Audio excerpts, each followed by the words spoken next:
بسم الله الرحمن الرحيم. الحمد لله الذي هدانا لهذا وما كنا لنهتدي لولا أن هدانا الله. أما بعد فأعوذ بالله من الشيطان الرجيم. بسم الله الرحمن الرحيم. قل هذه سبيلي أدعو إلى الله على بصيرة أنا ومن اتبعني. صدق الله العظيم. اللهم صل على محمد كلما ذكره الذاكرون وصل على محمد كلما غفل عن ذكره الغافلون. جزا الله عنا محمدا صلى الله عليه وسلم بما هو أهله.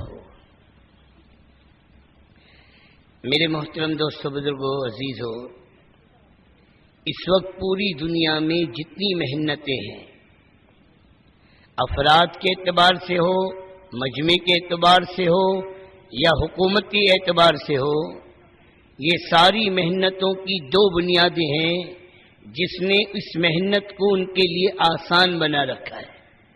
صبح 4 بجے کا تقاضا ہے تو آسان ہے، رات کو 12 بجے تک جاگنا ہے تو آسان ہے. گرمی، سردی، بارش سے بے پرواہ ہو کر اس محنت میں کھپنا، لگنا اور اس محنت کے تقاضے پر اپنے آپ کو دوڑانا، یہ ہر انسان کے لیے آسان بن چکا ہے.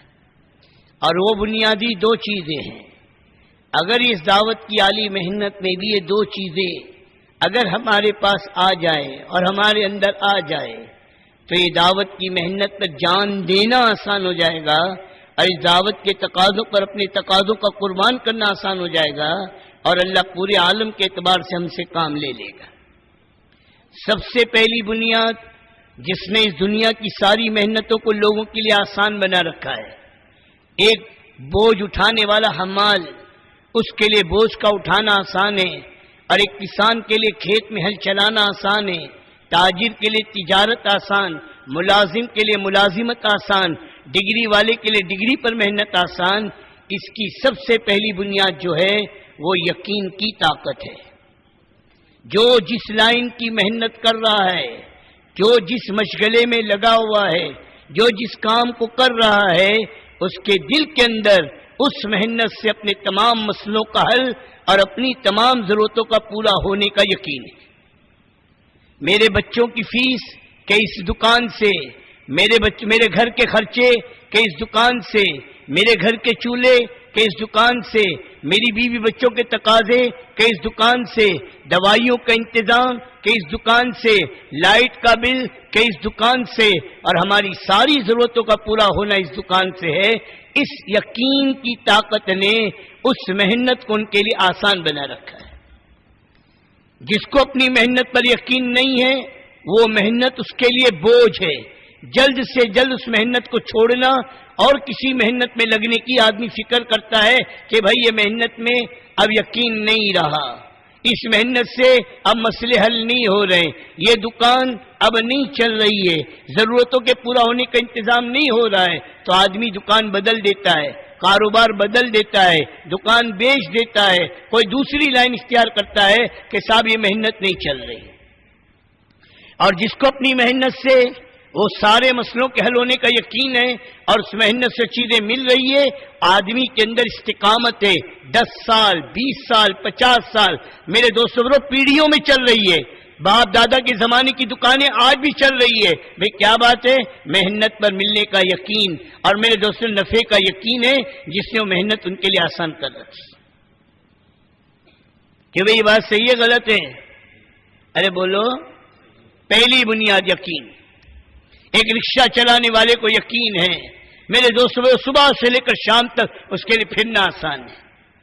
مزدور کے لیے مزدوری آسان ہے، کیونکہ اس کا یقین ہے کہ اس سے میری ضرورتیں پوری ہوگی. ایسے ہی ہر کام کرنے والے کے دل کے اندر سب سے پہلی چیز اس محنت سے اپنی دنیا اور آخرت کے سارے مسئلوں کا حل کا یقین ہو. مولانا یوسف صاحب رحمۃ اللہ علیہ کہا کرتے تھے، اس محنت کے ذریعے سے اپنی سوئی دھاگے کے مسئلے سے لے کر پوری بشر انسانیت کہ تمام حاجت اور ضرورتیں دنیا اور آخرت کی کہ پورا ہونے کا یقین اللہ پاک نے میرے دوستوں کو اس کا یقین ہو کہ اتنی بڑی محنت ہے. یہ صرف ہمارے مسئلے نہیں، تمام عالم کے، تمام انسانیت کے تمام مسئلوں کو حل کرنے کے لیے. تو پہلی چیز یقین. پھر دوسری چیز، جو جس لائن کی محنت کر رہا ہے، چاہے جھاڑو مارنے والا جھاڑو مار رہا ہے، اور میرے دوستوں بوجھ اٹھانے والا مزدور بوجھ اٹھا رہا ہے، اور میرے دوستوں حکومت کی کرسی پہ بیٹھنے والا آدمی حکومت کی کرسی پہ بیٹھا رہا ہے، جو جس لائن کی محنت میں لگا ہوا ہے اس کی نیت اپنی ذات کی ہے. کوئی دکاندار دوسرے کے لیے دکان نہیں کھولتا، کوئی تاجر دوسرے کے لیے تجارت نہیں کرتا، کوئی مزدور دوسروں کے لیے مزدوری نہیں کرتا، کوئی ہوٹل والا دوسروں کے لیے ہوٹل نہیں کھولتا، کوئی دکاندار دوسروں کے لیے مال نہیں لاتا، کوئی امپورٹ ایکسپورٹ کا کاروبار کرنے والا دوسروں کے لیے نہیں کرتا. جو جہاں جس لائن کی محنت کر رہا ہے وہ سب اپنے لیے کر رہے ہیں. کیوں بھائی؟ بات صحیح ہے. ہر محنت کرنے والے کی نیت اپنی ذات ہے.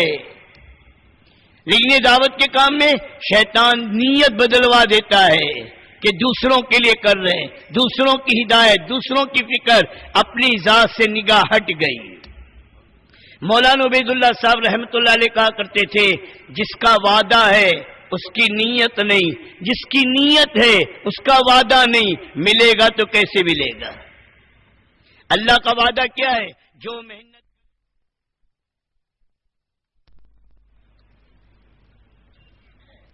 کیا بھائی اللہ کا وعدہ کیا ہے؟ جو محنت کرے گا اسے دیں گے. اب اس کے لیے ہماری نیت نہیں ہے، اور جس کی نیت کر کے ہم محنت کر رہے ہیں، اللہ تعالیٰ اپنے نبی سے، امام الانبیاء سے، سرور کائنات سے کہہ رہے ہیں، اے نبی جی، آپ جسے چاہتے ہدایت نہیں دیتے، اللہ جسے چاہتا ہے ہدایت دیتا ہے. آپ کا کام تو بات کا پہنچانا ہے، ہدایت کا دینا نہ دینا، دلوں کا بدلنا نہ بدلنا، یہ ہمارے ہاتھ میں ہے.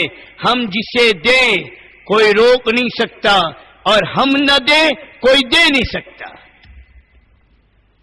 کیا بھائی؟ تو ہدایت میں نیت کس کی؟ کہ اپنی ذات کی. دعوت دائی کے لیے ہے، اور مدعو کی ہدایت دائی کے ذمے نہیں ہے. دائی کو اپنی ہدایت میں، اور دائی کو اپنی محنت میں، اور دائی کو اپنی قربانی میں اپنی ذات کی نیت کر کے چلنا ہے.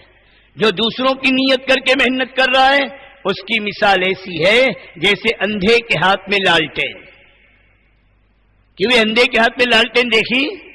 دوسروں کو تو نفع پہنچ رہا ہے، دوسرے تو اس لالٹین کی روشنی میں منزل کو پا رہے ہیں، اور یہ اندھا خود ٹھوکر کھا رہا ہے، اس کو اپنی اس لالٹین سے کوئی نفع نہیں. تو میرے دوستو بزرگوں، سب سے پہلی ہماری بنیاد کہ اپنی محنت پر یقین، کہ میری سوئی دھاگے کے مسئلے سے لے کر میری جنت و جہنم کے مسئلوں کا حل اللہ نے اس دعوت کی مبارک محنت میں رکھا ہے. اور دوسری چیز نیت. شیخ سعدی رحمت اللہ علیہ نے کہ وہ کچھ میں جو دوڑتی ہوں تو میرے سامنے میری اپنی جان ہے، تو میں نہ جھاڑی دیکھتی ہوں نہ کھاڑی دیکھتی ہوں، میں تو دوڑتی چلی جاتی ہوں کہ مجھے اپنی جان کو بچانا ہے. اور یہ کتے جو دوڑتے ہیں یہ اپنے مالک کے لیے دوڑتے ہیں، اس میں ان کا کوئی نفع نہیں ہے. یہ نیت کا فرق ان کو مجھ تک پہنچنے نہیں دیتا. فرمایا جو اپنے لیے کرے گا، جو اپنے لیے چلے گا، جو اپنے لیے پھرے گا، وہ نفس اور شیطان کے کتوں سے بچے گا. اور جو اپنے لیے نہیں ہوگا، کب نفس اور شیطان کے کتوں کا شکار بنے گا پتہ بھی نہیں چلے گا. اس لیے میرے دوستوں، ہم نے سنا اپنے بڑوں سے، جو اس دعوت کی محنت کو دوسروں کے لیے کرے گا، دو حال سے ایک حال میں خالی نہیں ہوگا. یا تو کام کرتے کرتے شیطان اس کے اندر مایوسی پیدا کر دے گا کہ اتنی محنت کر رہے ہیں، اتنی قربانی دے رہے ہیں، کوئی نہیں جڑتا، کوئی نہیں سنتا، چھوڑو، اور آدمی اپنی محنت سے بیٹھ گیا. آپ کو اپنے علاقوں میں کتنے کام کرنے والے ملیں گے. کل بھی آپ نے کارگزاری میں سنا 500 احباب 4 مہینے لگانے والے 150 متحرک ہیں. باقی کہاں گئے کہ مایوسی نے ان کو کام سے بٹھا دیا. وہ اپنی محنت سے مایوس ہو گئے. اور کیوں مایوس ہوئے؟ انہوں نے یہ سمجھا کہ ہماری محنت کا نتیجہ فوراً ظاہر ہونا چاہیے، اور ہم محنت کر رہے تو لوگوں کی زندگیاں بدلنی چاہیے. وہ تو اللہ کے ہاتھ میں ہے. وہ تو اللہ کریں گے، ہمارے ذمے تو محنت ہے، لیکن مایوسی نے انہیں کام سے بٹھا دیا۔ اب جب ان کے پاس ملاقات کے لیے جاتے ہیں تو یوں کہتے ہیں کہ بیٹے جب تم پیدا بھی نہیں ہوئے تو ہم اس وقت سے تبلیغ میں لگے ہیں اور ہم نے بہت کیا، اب تم کرو۔ ہم بہت بیٹھ گئے۔ یا پھر اس کے اندر شیطان عجب پیدا کرے گا، فلانے کو ہم نے لگایا، فلانا علاقہ ہم نے اٹھایا، صاحب فلانا تو بالکل دور تھا، ہم لے کر آئے، آج دیکھو اس کا حال، آج دیکھو اس کا حال، ہم نے کرتے کرتے یہ اللہ کی نگاہ سے گر جائے گا۔ اور جو اپنے لیے کرے گا وہ چلتا رہے گا، وہ ڈرتا رہے گا، وہ مانتا رہے گا، وہ مانگتا رہے گا، اور اللہ اسی کو منزل تک پہنچائے گا۔ اس لیے اس دعوت کی مبارک محنت میں دوستو سب سے بنیادی چیز نیت ہے، یہ محنت کو آسان بنا دیتی ہے۔ مولانا الیاس صاحب رحمۃ اللہ علیہ کہا کرتے تھے، میں اس محنت کو کار نبوت سمجھ کر رہا ہوں، یہ کار نبوت ہے، یہ امام الانبیاء آقا مدنی صلی اللہ علیہ وسلم کے ختم نبوت کے صدقے میں ملی ہوئی امانت ہے، اور ایک ایک ایمان والا چاہے مرد ہو چاہے عورت ہو وہ اس امانت کا ذمہ دار ہے، اور اللہ کی جو مدد آئے گی وہ ذمہ داری اٹھانے کے بقدر آئے گی۔ جو ذمہ داری سے جی چرائے گا وہ محروم ہوگا، اور جو ذمہ داریوں کو اوڑھے گا، ذمہ داریوں کو پورا کرنے کی کوشش کرے گا، اللہ تبارک و تعالیٰ کی مدد کو، اللہ کی نصرت کو اور اللہ کی انعامات کو اپنی آنکھ سے دیکھے گا۔ اسی میں بھائی دوستو بزرگو اپنی محنت پر پوری بصیرت اور اللہ کے وعدوں کا یقین۔ دعوت ہے کیا؟ سب سے پہلا دائی اللہ کی ذات ہے، اللہ پوری انسانیت کو دعوت دے رہے ہیں دار السلام، سلامتی والے گھر کی طرف، کہ آؤ سلامتی والے گھر کی طرف، اللہ دائی ہے۔ پھر اللہ نے اس دعوت کے لیے انسانیت کا بہترین گروہ، انسانیت کا بہترین طبقہ جسے اللہ نے خود چنا، خود چھانٹا، اور میرے دوستو اللہ پاک نے انہیں اپنے کام کے لیے قبول کیا، جس کو انبیاء علیہ الصلوۃ والسلام کی جماعت کہتے ہیں۔ کوئی آدمی کتنی محنت کر لے، کتنا مجاہدہ کر لے، کتنی قربانی دے دے، میرے دوستو ولی تو بن سکتا ہے، نبی نہیں بن سکتا۔ نبی کسبی نہیں ہے، یہ وہبی ہے، جسے اللہ قبول کر لے اللہ پاک اسے نبوت کا تاج پہناتے ہیں۔ اور جس کو اللہ نے نبوت کے لیے چنا، اللہ ماں کی گود سے اسے معصوم رکھتے ہیں، ماں کی گود سے اللہ اس کی حفاظت کرتے ہیں۔ نبی کا کوئی استاد نہیں، اللہ براہ راست اس کی تربیت کرتے ہیں، قدم قدم پر وحی کے ذریعے سے اللہ رہبری کرتے ہیں، اور بطور دلیل کے اللہ نبیوں کو معجزات عطا فرماتے ہیں۔ تو یہ دعوت کی محنت نبیوں سے نبیوں کی طرف منتقل ہوتی رہی۔ نبی آتے تھے، دعوت آتی تھی، اور میرے دوست اس کے نتیجے میں زندگیاں بدلتی تھی۔ نبی چلے جاتے اور نبی کے جانے کے بعد جب دعوت چلی جاتی تو امت میں غیر محسوس طریقے سے پھر بے دینی آ جاتا، پھر شرک آ جاتا، پھر کفر آ جاتا تھا، پھر اللہ دوسرے نبی کو بھیجتے تھے، تو یہ نبی سے نبی کی طرف منتقل ہوتی رہی۔ اور آخر میں اللہ تبارک و تعالیٰ نے حضرت عیسیٰ علیہ السلام کا زمانہ کہ یہاں پر نبوت آ کر رکی، 571 سال کا زمانہ ایسا گزرا جس میں کوئی دوسرا نبی نہیں آیا، کوئی ہادی، کوئی رہبر، کوئی انسانیت کو راہ بتانے والا، کوئی بھٹکی ہوئی انسانیت کو بربادی سے بچانے والا، کہ کوئی نہیں۔ اس لیے اس زمانے کو دور جاہلیت کہا گیا، ڈارکنیس، تاریخ ترین دور کہا گیا، اندھیرا، پوری دنیا میں ہدایت کا نور نہیں، کوئی رب کو جاننے والا نہیں، کوئی رب کو پہچاننے والا نہیں، کوئی اپنے رب کے سامنے جھکنے والا نہیں، اور سارا اللہ کا غیر اور سارا مخلوق ہی کی میرے دوستو بندگی دنیا کے اندر عام ہو چکی تھی۔ وہ بیت اللہ جو توحید کا مرکز، وہ بیت اللہ جو حضرت ابراہیم علیہ السلام اللہ کے خلیل اور اسماعیل علیہ السلام کی محنت سے وجود میں آیا ہوا مکان، وہ بیت اللہ جس کی تعمیر اور جس کا نقشہ حضرت جبریل علیہ السلام نے بنایا، جس کو اللہ کا گھر بیت اللہ کہا گیا، اس میں اللہ کا غیر 360 مختلف شکلوں میں موجود تھا۔ ساری دنیا اندھیری، تاریخ ترین زمانہ، کوئی بھٹکی ہوئی انسانیت کو راہ بتانے والا نہیں تھا، اور کتنی جہالت عام ہوئی، کتنی بے دینی عام ہوئی، کتنی منمانی عام ہوئی، کتنا شرک عام ہوا کہ اللہ کا گھر بھی شرک سے نہ بچ سکا۔ بیت اللہ کا ننگا طواف ہو رہا ہے، سیٹیاں بجانا، تالیاں پیٹنا، اب بےہودہ اشعار پڑھنا، یہ میرے دوستو شعار تھا، اور یہ اس زمانے کی عبادت تھی۔ زمین پہ گرا ہوا خون چاٹ جانا، اتنی درندگی اور حیوانیت انسانیت میں آئی تھی کہ اس دور کی عورت اس بات کی منت مانگتی تھی کہ اگر فلانے کی کھوپڑی ہاتھ میں آ جائے تو میں اس کی کھوپڑی میں شراب پیوں گی۔ جب عورتوں میں اتنی حیوانیت اور درندگی تھی تو مردوں کا کیا حال ہوگا؟ ایسا زمانہ۔ اور اس زمانے میں اللہ پاک نے یہ 571 سال کے بعد کائنات کی سب سے قیمتی اور کائنات کا سب سے قیمتی وجود، اور میرے دوستو جو وجود کائنات ہے اللہ پاک نے ان کو وجود بخشی، اور میرے دوستو امام الانبیاء وہ سرور کائنات آقا مدنی صلی اللہ علیہ وسلم اس دھرتی پر اور زمین پر تشریف لائے۔ سب سے پہلے جن کے نور کو بنا، سب سے آخر میں نبیوں میں اللہ نے جنہیں دنیا میں بھیجا، اور آپ کو محنت کا میدان صرف 23 سال، کتنا زمانہ ملا؟ نبوت کا صرف 23 سال، 8156 دن اللہ نے اپنے نبی کو دیے۔ کس کام کے لیے دیے؟ کہ صرف مکہ کا باطل، صرف حجاز کا باطل، صرف عرب کا باطل نہیں، پوری دنیا کا اس زمانے کی جتنی جہالت، جتنی حیوانیت، جتنی عریانیت، جتنا کفر اور جتنی بے دینی اور لا دینی ہے، ان سب کے مقابلے میں اللہ نے اپنے نبی کو بھیجا، اور صرف اس زمانے کے لیے نہیں، اور میرے دوستو 10 سال 20 سال کے لیے نہیں، بلکہ اس زمانے سے لے کر قیامت تک، آخری انسان تک، تمام انسانوں کی ہدایت کے لیے اللہ نے امام الانبیاء کو، سرور کائنات کو، آقا مدنی صلی اللہ علیہ وسلم کو مبعوث فرمایا۔ زمانہ ہے 23 سال کا، اور کفر ہے 571 سال کا۔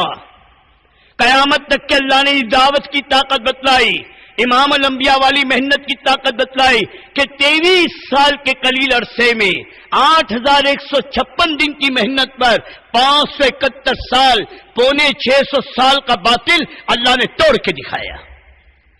ارے دکھایا نہیں دکھایا؟ ہاں، وہ مکہ میرے دوستو 360، اب قیامت تک کے لیے بت پرستی نہیں ہوگی، پوری دنیا کے لیے نظام، 650 سال کا باطل اللہ نے 23 سال کی محنت پر میرے دوستو ختم کر کے دکھایا۔ اتنی طاقتور محنت دعوت، ہمارے زمانے کا باطل کیا، ہمارے زمانے کی بے دینی کیا، ہمارے زمانے کی لادینی کیا، ہمارے زمانے کی منمانی کیا، خدا کی قسم جتنا باطل اور جتنا بگاڑ میرے نبی کے بعثت کے موقع پر تھا، ایسا بگاڑ اس دنیا میں کہیں آپ نے نہیں دیکھا ہوگا۔ تو 650 سال کا باطل حضور صلی اللہ علیہ وسلم کی محنت پہ ٹوٹا۔ پھر آپ صلی اللہ علیہ وسلم پورے عالم کے لیے آئے، قیامت تک کے آنے والے انسانوں کے لیے آئے۔ زمانہ آپ کے پاس 23 سال کا تھا، تو آپ نے کیا محنت کی جس کے نتیجے میں میرے دوستو 650 سال کا باطل بھی ٹوٹا، اور پوری دنیا میں اسلام کے پہنچنے کی اور پوری دنیا میں اس امانت کے پہنچنے کی شکل کو اللہ نے قائم کیا۔ اس لیے کہتے سیرت پر غور کرو۔ رات کو بھی مولانا نے بتایا کام کرنے والوں کو سیرت پر بھی نگاہ رکھنی چاہیے، اور صحابہ کی زندگی پر بھی نگاہ رکھنی چاہیے، تب جا کر کام کی سمجھ اور کام کا فہم آئے گا۔ اسی لیے ہمارے بڑے کہتے ہیں ہر کام کرنے والے پرانے ساتھی، ہر 4 مہینے لگایا ہوا ساتھی، کام کی سوجھ بوجھ کو چاہتے ہو، دعوت کی بصیرت چاہتے ہو، کام کے کرنے کا ڈھنگ چاہتے ہو، اور کام کے اصولوں کی رہبری چاہتے ہو، تو حیات الصحابہ کو اپنے مطالعے میں رکھے۔ حیات الصحابہ کی یہ تینوں جلد مولانا یوسف صاحب رحمۃ اللہ علیہ نے دعوت کو اور صحابہ کی زندگی سے قیامت تک کے آنے والے کام کرنے والوں کے لیے اصول کی کتاب دے دی ہے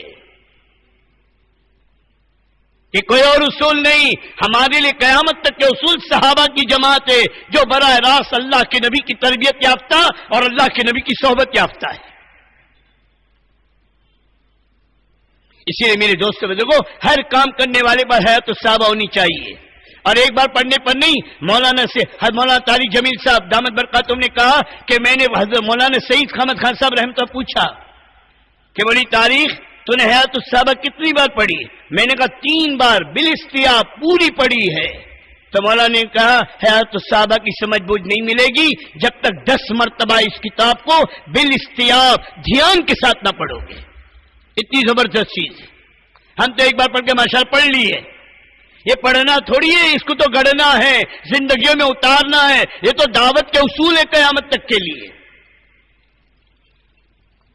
حیات الصحابہ، صحابہ کی زندگیوں سے دعوت کو سمجھنا، یہ ہمیں کہیں اٹکنے نہیں دے گی، کہیں رکنے نہیں دے گی، کہیں میرے دوستوں نہیں ہوگی۔ تو میں بات کر رہا تھا، حضور صلی اللہ علیہ وسلم نے سب سے پہلے میرے دوست بزرگوں اپنی محنت میں اپنے صحابہ کو شریک کیا۔ اور اس امت کے ساتھ اللہ کا معاملہ عجیب، پہلے محنت دی گئی پھر دین دیا گیا، اس امت کو دین بعد میں، محنت پہلے دی گئی۔ اس لیے اس امت کو ایک ساتھ پوری کتاب اتار کر نہیں دی گئی۔ توریت ہوئی، توریت جب دینے کا اللہ نے ارادہ کیا، موسیٰ علیہ السلام کو کوہ طور پر بلایا، اے موسیٰ ہمارے ہاں 40 دن تم رہو، ہم تمہیں اپنی کتاب دیں گے۔ 40 دن عبادت کروائی، پھر اللہ نے اپنی کتاب دی۔ حضرت داؤد علیہ السلام کو زبور دینے کا اللہ نے ارادہ فرمایا تو ان کو سوما، اپنی عبادت گاہ میں بٹھایا۔ حضرت عیسیٰ علیہ السلام کو انجیل دینے کا ارادہ کیا، ان کو اپنی عبادت گاہ میں بٹھایا۔ لیکن اللہ نے میرے نبی پر، امام الانبیاء پر، سرور کائنات پر جب قرآن کو اتارا تو ایک ساتھ نہیں اتارا، بلکہ قرآن میرے نبی کے ساتھ چلتا رہا۔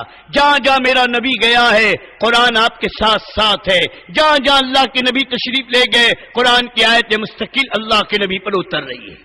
23 سال میں میرے نبی کا کام مکمل، 23 سال میں قرآن مکمل، 23 سال میں دین مکمل، اور 23 سال میں قیامت تک کے آنے والے انسانوں کی ہدایت کا نظام مکمل۔ یہ قرآن چلتا رہا۔ ہاں حجرے میں ہے تو قرآن اتر رہا ہے۔ عائشہ کہتی ہیں میری گود میں میرے قریب اللہ کے نبی تھے اور اللہ کے نبی پر قرآن اترا ہے۔ بدر میں ہے تو قرآن بدر میں، احد میں ہے تو قرآن احد میں، جہاں جہاں میرا نبی ہے، ہاں میرے دوست عرفات کے میدان میں ہے تو قرآن عرفات کے میدان میں۔ اللہ کے نبی پاک صلی اللہ علیہ وسلم اللہ پاک اتارا۔ یہ فرمایا قرآن کی سمجھ چاہتے ہو، قرآن کا فہم چاہتے ہو، قرآن کی حکمت سمجھنا چاہتے ہو، قرآن کی بصیرت حاصل کرنا چاہتے ہو، پھرتے رہو۔ یہ قرآن پھرتے ہوئے اترا ہے، اس کی سمجھ، اس کی بصیرت، اس کی سوچ اور میرے دوستوں اس کی گہرائی، یہ بھی چلتے پھرتے چل رہو گے، اللہ پاک ہمیں سجھاتا رہے گا۔ اللہ حکمتیں کھولے گا، قرآن کی بصیرتیں کھولے گا۔ لوگ کہتے صاحب یہ لوگ قرآن کی کہاں سے لاتے ہیں؟ اللہ تبارک و تعالیٰ میرے دوستو اس پھرنے کی برکت سے فہم قرآن عطا فرماتا ہے۔ اور حدیث میں جب میری امت امر بالمعروف اور نہی عن المنکر کو چھوڑ دے گی وحی کی برکات سے محروم ہو جائے گی، اور علماء نے وحی کی برکات سے محرومی کے معنی لکھے، فہم قرآن سے محروم ہو جائے گی۔ ہاں یہ بڑی نعمت ہے دوستو۔ تو میں عرض کر رہا تھا جناب رسول اللہ صلی اللہ علیہ وسلم نے پہلے دن سے اپنی محنت امت کو اس محنت پہ کھڑا کیا۔ جو بھی کلمہ پڑھتا، جو بھی اس محنت میں لگتا، اللہ کے نبی پاک سے اس کو اپنے کام کے لیے کھڑا فرماتے۔ اس لیے قرآن نے بھی کہا قل ھذی سبیلی ادعو الی اللہ علی بصیرۃ انا ومن اتبعنی۔ اے نبی جی کہہ دیجئے آپ کا کام کیا ہے، آپ کا جاب کیا ہے، آپ کی ذمہ داری کیا ہے، آپ کی محنت کیا ہے، آپ کا مقصد حیات کیا ہے؟ ادعو الی اللہ، اللہ کے بندوں کو اللہ کی طرف بلانا۔ یہ کام ہے امام الانبیاء کا، یہ محنت آقا مدنی کی۔ آقا اللہ پاک کہہ رہے نبی بتا دو، سمجھ بتا دو کہ آپ کا کام ادعو الی اللہ، کہ اللہ کے بندوں کو اللہ سے جوڑنا۔ نبی دنیا میں آتے تھے اللہ کے بندوں کو اللہ سے جوڑنے کے لیے، اور کیسے؟ علی بصیرت، پورا یقین ہوتا ہے نبی کو اپنی محنت پر، پورا یقین کہ تمام انسانیت کے تمام مسئلوں کا حل اللہ سے جڑنا ہے۔ جو اللہ سے جڑ گیا دونوں جہاں میں کامیاب ہے، اور جو اللہ سے کٹ گیا دونوں جہاں میں ناکام اور برباد ہے۔ تو نبی اپنی محنت پہ پورا یقین، پوری قوت سے دعوت دے رہے، اور آگے اللہ کے فرما رہے نبی جی کہہ دو، اے میرے نبی بتلا دو، انا ومن اتبعنی، جو کام آپ کا، جو غم آپ کا، جو فکر آپ کی، جو بے چینی آپ کی، جو درد آپ کا، جو کڑن آپ کی، جو محنت آپ کی، وہ محنت متبعین آپ کی اتباع کرنے والوں کی بھی ہے۔ یہ ہو نہیں سکتا پاؤں میں چپل پہننے میں نبی کی اتباع ہو، یہ ہو نہیں سکتا پانی پینے میں نبی کی اتباع ہو، یہ ہو نہیں سکتا کپڑے پہننے میں نبی کی اتباع ہو، اور جو فکر میرے نبی کا، جو غم میرے نبی کا، جو محنت میرے نبی کی، اس میں اب نبی کی اتباع نہ ہو۔ انا ومن اتبعنی، یہ پوری امت میرے دوستو، پوری امت، اس امت کا بھکاری، اس امت کا معذور، اب تو اللہ دکھا رہے ہیں یہ میرے دوست بزرگوں، یہ معذورین کی جماعتیں، یہ گنگے بہرے جو نہ سن سکتے نہ بول سکتے، اللہ حجت پوری کر رہا ہے۔ او زمان والو، او بہترین تقریریں کرنے والوں، او بہترین مقرروں، او بہترین معاشرہ بیان کرنے والوں، اللہ تمہاری زبانوں کا بھی محتاج نہیں ہے۔ اگر تم ہمارے دین کا کام نہیں کرو گے، ہم ان محتاجوں کو کھڑے کریں گے۔ یہ معذور جو بول نہیں سکتے، یہ معذور جو سن نہیں سکتے، ان کی جماعتیں 4-4 مہینے کے ملکوں میں جا رہی ہے، اور ان کی جماعتیں دنیا میں پھر رہی ہے، اور ان کی جماعتیں نکل رہی ہے، اور ان کا پھرنا اور ان کی تشکیلیں، ان کی دعوت، ان بے زبانوں کی زبان، ان بے زبانوں کی کڑن اور طلب کو اللہ پاک انسانوں کے دلوں میں منتقل کر رہا ہے، اور اللہ پاک تشکیلیں کر کے دکھا رہے ہیں۔ یہ میرا کام ہے، یہ میرا کام ہے، جو آگے بڑھے گا مجھ سے بڑا قدردان کوئی نہیں، جو منہ موڑے گا میں کسی کا محتاج نہیں، تو نہیں اور صحیح، اور نہیں اور صحیح، اللہ جس سے چاہتا ہے اپنے دین کا کام لے لیتا ہے، تو کسی کا محتاج نہیں۔ جو اللہ مکڑی کے جالوں کو استعمال کر چکا، جو اللہ کبوتری کے انڈوں کو استعمال کر چکا، جو اللہ پرندوں کے جھنڈ کو استعمال کر چکا، جو اللہ تبارک و تعالیٰ میرے دوستوں مچھروں کو استعمال کر چکا، وہ اللہ کس کا کیا محتاج ہوگا؟ کہ بھئی وہ بڑی قدرت والا، وہ بڑی عظمت والا، وہ بڑی بلندی والا، اس کی قدردانی کی بھی انتہا نہیں ہے، اور اس کی بے نیازی کی بھی انتہا نہیں ہے۔ قدردان تو اتنا کہ کوئی ایک بالش چلے اللہ ایک ہاتھ بڑھنے کو تیار، کوئی ایک ہاتھ چلے اللہ 2 ہاتھ چلنے کو تیار، کوئی چل کر آئے اللہ دوڑ کر اس کی طرف چلنے کو تیار۔ ایک بار کوئی کہے اللہ 70 مرتبہ لبیک عبدی کہنے کو تیار۔ ننیانو انسانوں کا قاتل چلے اللہ پاک اس کی مغفرت کرنے کو تیار، اور جو منہ موڑ لے، منہ پھیر لے کہ فرصت نہیں، وقت نہیں، آئی ایم ویری بیزی، تو اللہ کہہ رہے جا، جب تجھے ہماری پرواہ نہیں ہمیں تیری پرواہ نہیں۔ لوگ کہتے ہمارے پاس وقت نہیں، ہم نہیں کر رہے، نہیں، اللہ تجھ سے توفیق چھین چکا، اللہ تجھ سے کام نہیں لینا چاہتا، ورنہ کام اللہ لینا چاہے تو وقت نکلنا اور سہولت کا ہونا وہ سب اللہ پیدا کرے گا، اور مشغولی میں پھنس جانا، مشغولی میں پھانس دینا، صاحب بہت مصروف ہوں اسے ہم نعمت سمجھ رہے، یہ اللہ کے عذاب کی شکل ہے۔ اور میں آپ کو حدیث قدسی بتا رہا ہوں، حدیث قدسی ہے، اللہ تبارک و تعالیٰ فرما رہے اے ابن آدم، اے آدم کے بیٹے، اے آدم کی اولاد، تو میری عبادت کے لیے فارغ ہو جا، میری عبادت کے لیے فارغ ہو جا، میں تیرے سینے کو غنا سے بھر دوں گا اور تیرے فقر کو زائل کر دوں گا۔ یہ 2 انعام ہیں اللہ کی بندگی کے لیے اپنے کو فارغ کرنے پر، اور اگر تو نے ایسا نہ کیا، تو نے ایسا نہ کیا تو اللہ کہہ رہے میں تو سینکڑوں طرح کے مشاغل میں تجھے پھانس دوں گا اور تیرے فقر کو بند نہیں کروں گا۔ یہ 2 عذاب ہے، اللہ کے دین کے تقاضوں کو قربان کر کے دنیا کی مشغولی میں لگنا، یہ اللہ کا عذاب ہے، یہ اللہ کی طرف سے پھانسا گیا ہے۔ کمائی کوڑی کی نہیں، فرصت گھڑی کی نہیں، ہر وقت ٹینشن، ہر وقت بیزی۔ وہ زندگی کیا جس کے پاس دین کے لیے وقت نہ ہو، وہ زندگی کیا جس کے لیے پاس اطاعت کے لیے وقت نہ ہو، وہ مسلمانی کیا جس کے پاس نماز کے لیے وقت نہ ہو۔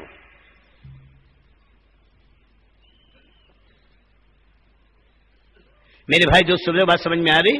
تو قرآن کہہ رہا نا ومن اتبعنی، اے نبی جی کہہ دو جو کام میرا وہ کام تیرا، جو غم میرا وہ غم تیرا، جو فکر میری وہ فکر تیری، جو بے چینی میری وہ بے چینی تیری۔ آج بتاؤ میرے دوستو، سر پر ٹوپی ہے، چہرے پر داڑھی ہے، ہاتھ میں تسبیح ہے، جھبا اظہار ہے، آج میرے دوستو مسواک ہے، آج ظاہر میں ساری سنت موجود ہے۔ اپنے دل پر دیکھو، دل پر کیا میرا غم وہ بنا جو میرے نبی کا غم ہے؟ اصل اصلاح کیا ہے؟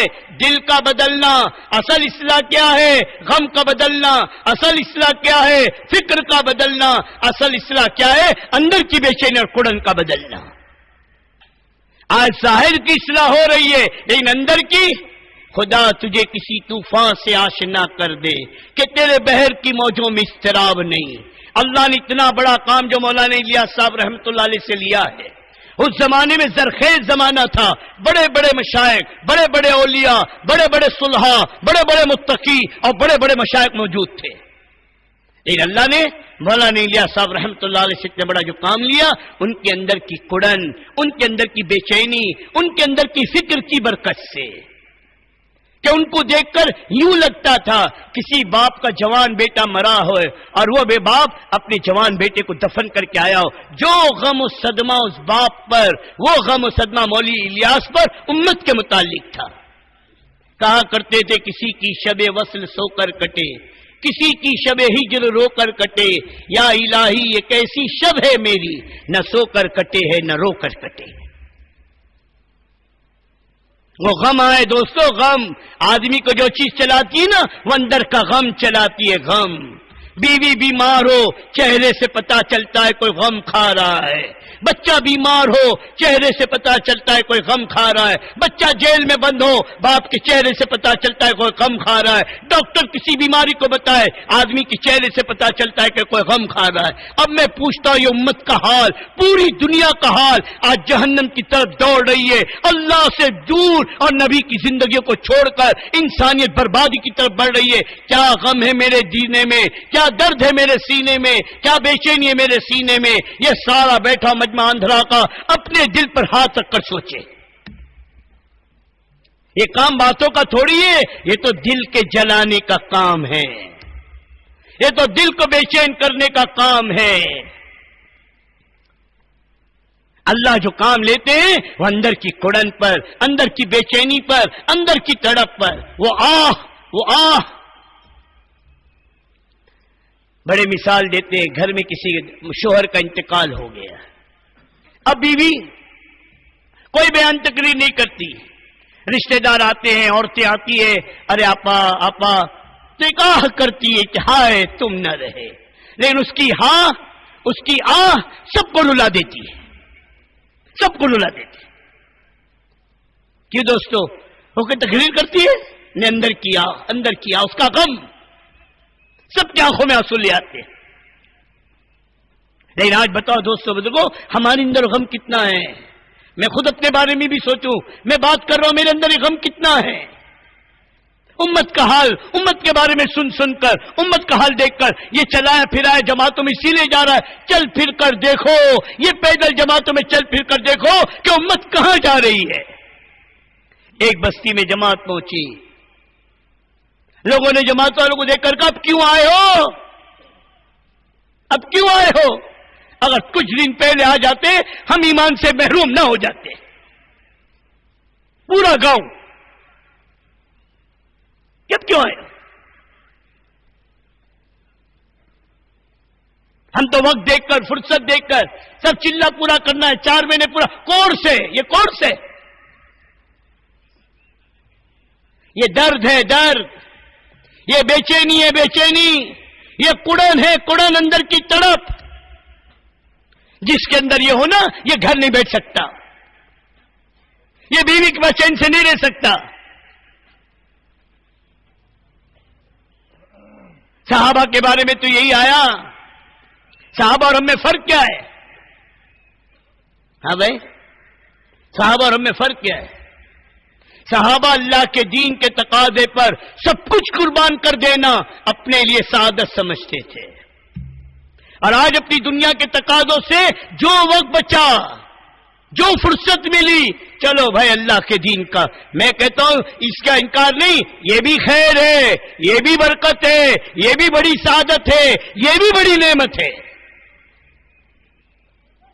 یہ کام تو کام سے کھلے گا، کام تو کام سے کھلے گا کہ انہوں نے اللہ کے دین کے تقاضے پر سب تقاضے قربان کیے، سب. ابو بکر صدیق سے پوچھو، اے ابو بکر تیری 12 دکانیں کہاں گئی؟ تمہارے تو 12 دکانوں کے مالک تھے، تم تو بڑے تاجر تھے. 45,000 درہم نقد اس زمانے کے، وہ کہاں گئے؟ مکہ کے چیف جسٹس بیت اللہ میں بیٹھ کر فیصلے کرنے والے، وہ عزت کی بلندی کہاں گئی؟ کہ سب اللہ کے دین پر لگی. ابو بکر کی عزت کہ اللہ کے دین پر لگی، ابو بکر کا مال کہ اللہ کے دین پر لگا، اور ابو بکر کی دکانیں سب اللہ کے دین پر لگی. یہاں تک کہ تن کے کپڑے اتر کر، ٹاٹ کا لباس پہن کر ببل کے کانٹے لگے ہیں، یہ ابو بکر کے اللہ کے دین پر. پوچھو ابو بکر سے دین کی قیمت، پوچھو ابو بکر سے اسلام کی قیمت. کیا فرما رہے ہیں؟ دین میں کمی آئے اور ابو بکر زندہ رہے، یہ نہیں ہو سکتا. ایک ہی مقصد تھا، ایک ہی غم تھا تمام صحابہ کا کہ وہ اللہ کا دین دنیا میں زندہ ہو اور ہماری قبر بن جائے. پورے عالم کے ذمہ دار ہیں. حضور صلی اللہ علیہ وسلم پہلے دن سے امت کو اس بنیاد پر اٹھایا تھا. ایک مرتبہ اپنی بیٹی کے سر پر ہاتھ رکھ کر اللہ کے نبی نے ایک حدیث بیان کی کہ بیٹی، حالانکہ رو رہی تھی بیٹی باپ کا حال دیکھ کر، کپڑے پھٹے ہوئے، چہرے پہ تھوک ہے، بالوں پر دھول اور مٹی ہے، سارا حال دیکھ کر بیٹی رو پڑی اور کہنے لگی ابا جان آپ اتنی تکلیف کیوں اٹھاتے ہیں؟ مجھے تو آپ کی جان کا خطرہ ہے. تو حضور صلی اللہ علیہ وسلم نے اپنی بیٹی کو روتا دیکھ کر تسلی دی. بیٹی کے سر پہ ہاتھ رکھ کے بیٹی تھوڑا صبر تو کر لے، تھوڑا صبر میں کر لوں. ایک دن آئے گا تیرے باپ کا لایا ہوا یہ دین ہر کچے پکے مکان میں، ہر اونی سوتی خیمے تک، جہاں تک رات کا اندھیرا جاتا ہے، جہاں تک دن کا اجالا جاتا ہے، تیرے باپ کا لایا ہوا یہ دین پہنچ کر رہے گا، چاہے لوگ عزت سے قبول کرے چاہے لوگ ذلت سے قبول کرے. کہ بھائی یہ حدیث آپ لوگوں نے سنی ہے نا. اب میں آپ سے پوچھتا ہوں کہ حضور پاک صلی اللہ علیہ وسلم دنیا میں کہاں کہاں تشریف لے گئے؟ کہ بھائی آپ کے آندھرا میں کتنی بار آئے؟ ارے بولو. ہندوستان میں، ہاں بنگلہ دیش میں، یہ دنیا کے میں دوست ایشیا یورپ میں، افریقہ میں، یہ میرے دوست بزرگوں یہ ایشیا میں، یہ میرے دوست امریکہ میں اور یورپ میں کہاں گئے؟ سیرت مبارکہ کو اٹھاتے ہیں تو 2 چیزیں ملتی ہیں. نبوت سے پہلے ملک شام تک جانا ملتا ہے، نبوت کے بعد ایک طرف تبوک ہے، ایک طرف طائف ہے. معراج کی رات میں بیت المقدس ہے اور آسمانوں کی بلندیاں ہیں. یہ میرے نبی پاک صلی اللہ علیہ وسلم کی محنت، یہ یہاں تک کے گئے. پھر آپ کے اس کام کو لے کر، آپ کے اس غم کو لے کر، آپ کی ضمانت کو لے کر، آپ کی ذمہ داری کو لے کر اور آپ کی فکر کو لے کر کون گیا اور کیوں گیا؟ ہاں بھائی کون گیا؟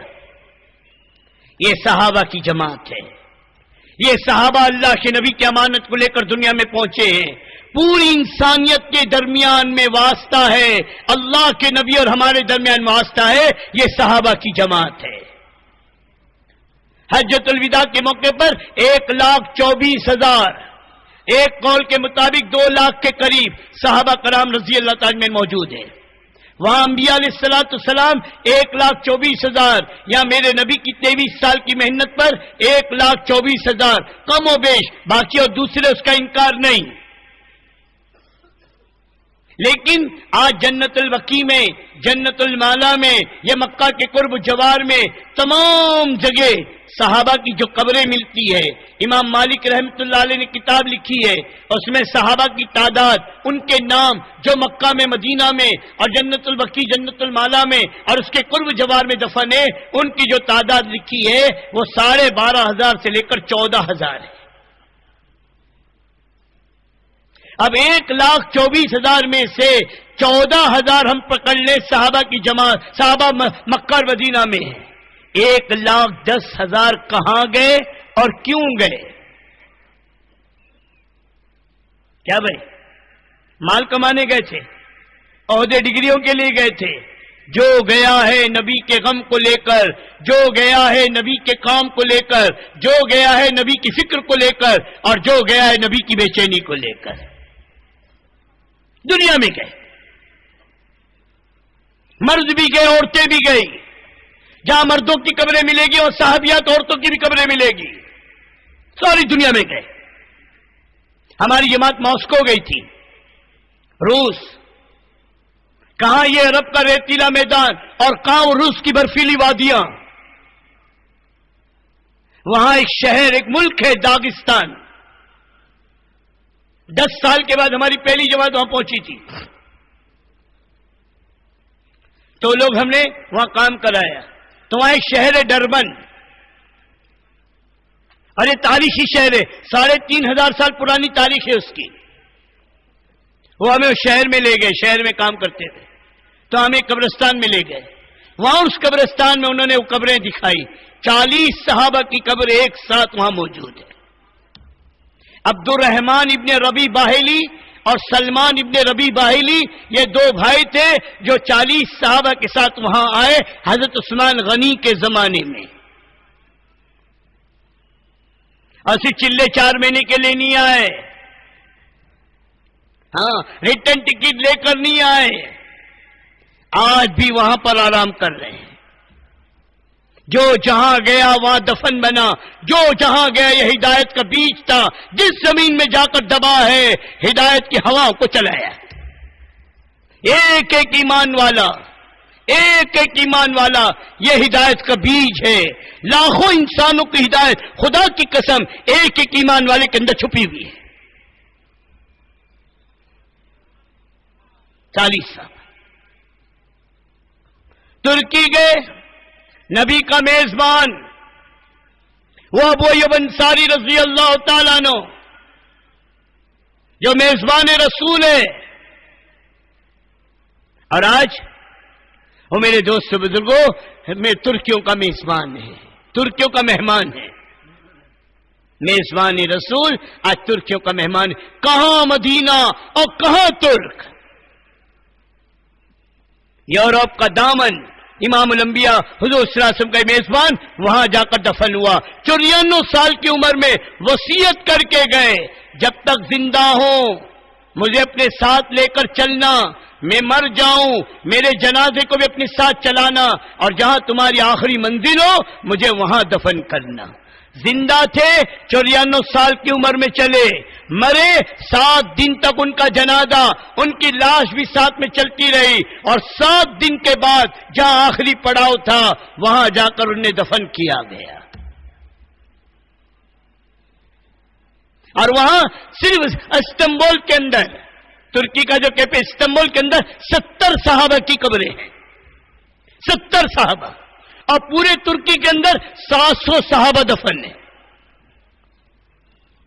اردن کا دامن موتا، زید ابن حارثہ، جعفر ابن ابی طالب، عبداللہ ابن رواحہ اپنے 3000 کے لشکر کے ساتھ وہاں دفن ہیں، آرام کر رہے ہیں۔ حضرت عباس کے 10 بیٹے، 10 میں سے ایک بھی مدینہ میں نہیں مرا، سب مدینہ کے بعد۔ دوستو یہ پورے عالم کی ذمہ داری تھی، پورے عالم کی، یہ نبی کے پیغام کو لے کر، نبی کے غم کو لے کر ہندوستان اسلام کے سائے میں اور برصغیر میں اسلام کی آمد، یہ 2 کتابیں ہیں۔ اس میں تاریخ کے حوالے سے لکھنے والوں نے لکھا ہے ہندوستان میں 3 مقامات پر صحابہ کا آنا ملتا ہے، 3 مقامات۔ فرمایا 3 بندرگاہیں تھیں ہندوستان میں اس وقت، اور یہ ہندوستان میں حضور کی بعثت سے پہلے ہی میرے دوستو ہندوستان کی تجارت کے قافلے عرب جاتے اور وہاں سے ہندوستان میں تجارتی قافلے آتے تھے،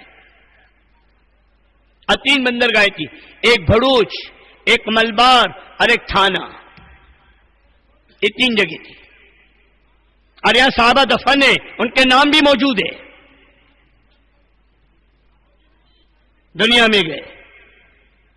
وہ محمد بن قاسم فاتح سندھ، وہ تو میرے دوستوں 94 ہجری میں آیا ہے، اور ہندوستان میں اسلام 14 ہجری میں آیا ہے، حضور کے وصال کے دوسرے سال ہندوستان میں اسلام آیا. اور کون لایا؟ ڈش اینٹینا کے ذریعے سے، اسلامی ویب سائٹ کے ذریعے سے، ہاں ڈی وی ڈی کے ذریعے سے. کیا بھائی؟ ارے بولو کہ نہیں، صحابہ کے قدموں کی برکت سے. یہ کام قدموں کا ہے، یہ کام آہوں کا ہے، یہ کام جان مال کی قربانی کا ہے. آج انٹرنیٹ پہ بیٹھ کے اسلام کو سمجھنے والوں، اور آج ڈش اینٹینا کے ذریعے سے اسلام کو سمجھنے والوں، اسلامی ویب سائٹ کے ذریعے سے اسلام کی بڑی خدمت سمجھنے والوں، اپنے آپ کو دھوکے سے نکالو. معلومات تو ملے گی، دین نہیں مل سکتا ان ذریعے سے. نالج تو ملے گا، زندگی کے بدلنا ان چیزوں سے نہیں ملے گا. یہ تو محنت کی چیز ہے، قربانی کی چیز ہے. یہ تو میں نے چند مثالیں بتائی صحابہ کی، جو جہاں گیا وہاں خاک کا پیون بنا. دنیا میں گئے، عالمی ذمہ داری، عالمی ذمہ داری، ہم پورے عالم کے ذمہ دار ہیں. میں ہندوستان کا، میں پاکستان کا، میں بنگلہ دیش کا، میں یورپ کا، میں امریکہ کا کہ نہیں، ہم پورے عالم کے ہیں. علاقائیت، قومیت، یہ تو عصبیت کی رگیں تھی جسے اللہ کے نبی نے کاٹا ہے اور امت کو امت بننے پر جمع کیا ہے. اب پوری امت کی مثال ایک جسم کی بتلائی. آقا مدنی صلی اللہ علیہ وسلم نے پوری امت کی مثال ایک جسم کی بتلائی کہ جسم، اور جسم کا کیا حال ہے؟ کسی ایک عضو کو تکلیف ہو، حالانکہ پورا جسم میرے دوست بزرگ ایک دوسرے کی ضد ہے. آنکھ کی بناوٹ، آنکھ کا کام زبان کے کام سے مختلف، زبان کی بناوٹ، زبان کا کام آنکھ سے مختلف، ہاتھ کا، پاؤں کا، کان کا، دانتوں کا، زبان کا، سب کا کام دیکھو، سر کے لے کر پاؤں سے تک سب مختلف اجزاء ضدیں ہیں، اور سب جڑی ہے کس پر؟ ارے سب جڑی ہے کس پر میرے دوستو؟ روح پر. اور روح کیا ہے؟ امر ربی، امر ربی، تیرے اللہ کا حکم ہے. ایک حکم آیا، سارے جسم جڑ گئے. آنکھ کا دیکھنا سب کے لیے، اپنے لیے نہیں. زبان کا بولنا سب کے لیے، اپنے لیے نہیں. کان کا سننا سب کے لیے، اپنے لیے نہیں. ہاتھ اور پاؤں کا استعمال سب کے لیے، اپنے لیے نہیں. یہ کس بنیاد پر ہے؟ اللہ کے امر کی بنیاد پر ہے. اور جس دن اللہ اپنے امر کو نکال لے گا، آنکھ ہوگی، اب دیکھنے سے انکار کر دے گی کہ میرے پاس دیکھنے کی طاقت نہیں ہے. زبان ہے، اب بول نہیں سکتی. کان ہے، اب سن نہیں سکتے. ہاتھ پاؤں ہے، اب حرکت نہیں کر سکتے. کیا ہوا؟ امر نکل گیا. میرے دوستو، جس جسم سے اللہ کا امر نکل جائے یہ مٹی کا ڈھیر ہے. کمائیوں میں سے اللہ کا امر نکل جائے یہ برباد ہے. زندگیوں میں سے اللہ کا امر نکل جائے یہ ناکام ہے. معاشرے میں سے اللہ کا امر نکل جائے یہ ناکام ہے. میرے دوستو، زندگی کے جس شعبے میں سے اللہ کا امر نکلے گا وہ شعبہ برباد ہے. تو جسم کی طرح ہے. جسم کے ایک عضو کو پاؤں میں ٹھوکر لگی، خون نکلا، آنکھ روتی ہے، زبان چلاتی، ہائے میں مری. اب کوئی کہ زبان تیرے کو کیا ہوا، تو کیسے مری؟ کہ نہیں مجھے تکلیف ہو رہی ہے. پاؤں دوڑ رہے ہیں، زبان چلاؤ، ڈاکٹر صاحب کو بلاؤ. ہاتھ جیب میں جا رہا ہے، نکالو پیسے، لو علاج کرو. کیا ہوا؟ کہ میرے دوست بزرگوں، پورا جسم کہہ رہا مجھے تکلیف ہے. ارے پاؤں کے انگوٹھے کو تکلیف ہے؟ کہ نہیں مجھے تکلیف ہے. ایک انگوٹھے کی تکلیف پورے جسم کی تکلیف ہے. آج ایک مسلمان کی بربادی کسی کی آہ نکلتی ہے بغیر کلمے کے، بغیر نماز کے. یہ لاکھوں انسان جو اللہ کو بھول کر اللہ سے جاہل اور غافل بن کر زندگی گزار رہے ہیں، یہ مر کے جہنم کے ایندھن بڑھ رہے ہیں. مرتے ہی 70 اسدے ان پر مسلط ہوں گے، 99 اسدے ان پر مسلط ہوں گے. بتاؤ انسانیت کی بربادی پر کبھی آہ نکلی ہے؟ حضرت عمر غیر کا جنازہ دیکھ کر رو رہے تھے. کسی نے کہا یہ تو غیر کا ہے. کہاں رو رہا ہوں اسی پر کہ کل قیامت میں اللہ نے پوچھ لیا عمر تیرے ہوتے ہوئے یہ بغیر ایمان کے مرا کیسے؟ تو میں اللہ کو کیا منہ دکھاؤں گا؟ ہمارے ہوتے ہوئے اتنا بڑا مجمع ہوتے ہوئے یہ ان لوگ کی کل کارگزاری سنی کہ گاؤں گئے میرے دوستوں مرتد ہو گئے پورا گاؤں. ہماری آنکھ سے آنسو نکلا, ہمارے دل میں بے چینی آئی.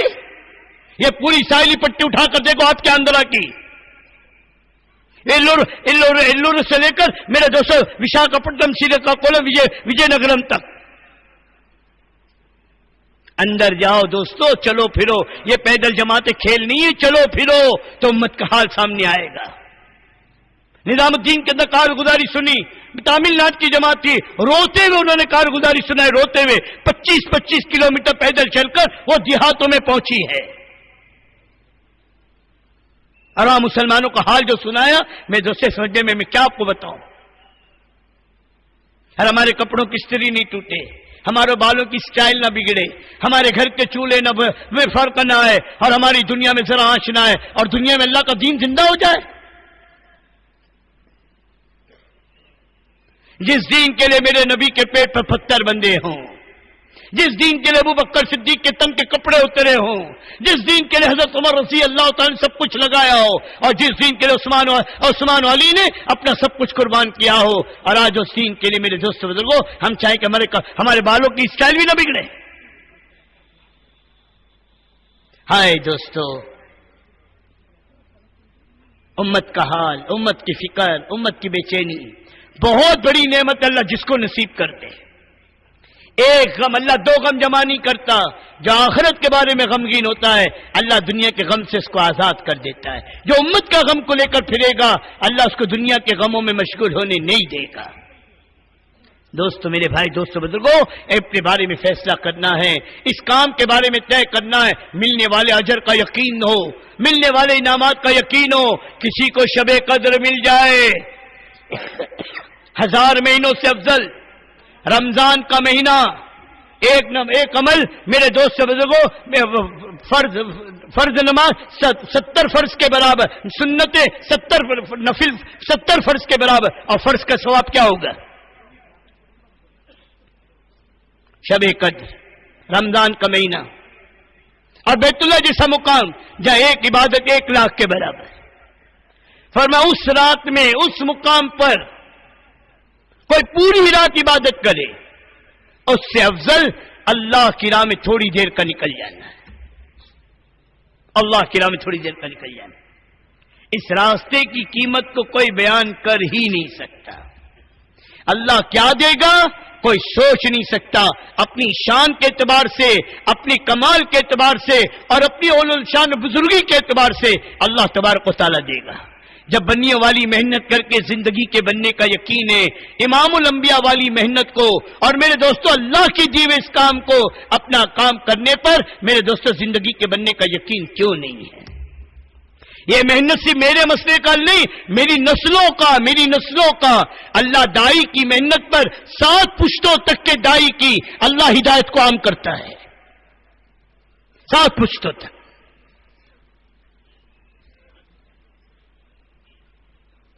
بڑا کام ہے دوستو, بڑا کام ہے. لیکن ہماری مثال جیسے بچے کے ہاتھ میں کوہ نور کا ہیرا, وہ بچہ کیا جانے اس ہیرے کی قیمت کو, خدا کی قسم ہم کیا جانے اس کرنے اولا کی ہیرے کی قیمت کو. جیسے بچہ اس سے کھیل رہا ہے, جیسے بچہ اسے میرے دوستو پھینک رہا ہے, جیسے بچہ اسے لوگوں کو دکھا رہا ہے, کوئی قیمت ہی نہیں ہے. جب بازار میں گیا, مٹھائی والے کی نگاہ پڑی, وہ مٹھائی والا بھی قیمت کو نہیں جانتا, لیکن اس نے ضرور سمجھا کوئی قیمتی چیز ہے. اس نے بچے کو بلایا, بیٹے ادھر آؤ. پوچھے کیا ہے تیرے ہاتھ میں؟ کہا میرا ہے. کہ بیٹے یہ کیا پھیکا پھیکا, یہ پتھر, پھر اس مٹھائی والا اس کو چکر دے. تو اس نے چکا کیسی, کہ پھیکی ہے, اس کی کوئی اس میں مزہ ہے کچھ کہ نہیں. پھر مٹھائی والے نے ایک جلیبی دی اس کے ہاتھ میں بچے کے, کہ بیٹے اس کو چل. بیٹے نے کیسی ہے, کہ بہت میٹھی ہے. کہا بیٹے یہ 10 میٹھی میٹھی جلیبی دوں گا, یہ پھیکا پتھر دے دے میرے کو. اب بچہ خوش ہو گیا. اس پتھر کے بدلے میں یہ پھیکا پتھر 10 جلیبیاں 10. کیا بھائی؟ ہاں، اب وہ جلیبی لے کر خوش ہے، جیسا دین کے تقاضے چھوڑ کر دنیا کے تقاضوں کے پورا ہونے پہ خوش ہے. صاحب بن گئی، صاحب مل گیا. اب وہ نادان بچہ میٹھی جلیبی کو لا رہا، کھا رہا، ماں کو دکھایا کہ ماں دیکھ کیسی جلیبی ہے. تو ماں نے پوچھی تیرے پاس آئے کہاں سے؟ تو تمہارے وہ کباڑ کے اندر تھا نا وہ کیا پتھر، تو کیا کیا تو نے اس کا؟ کہ اس کو دیکھ کر یہ لے لیا. اب ماں سر پکڑ کے بیٹھ گئی. ارے بیٹے جانتا ہے وہ کیا تھا؟ اس میں مٹھائیاں نہیں، اس کی دکانیں چھپی ہوئی تھی.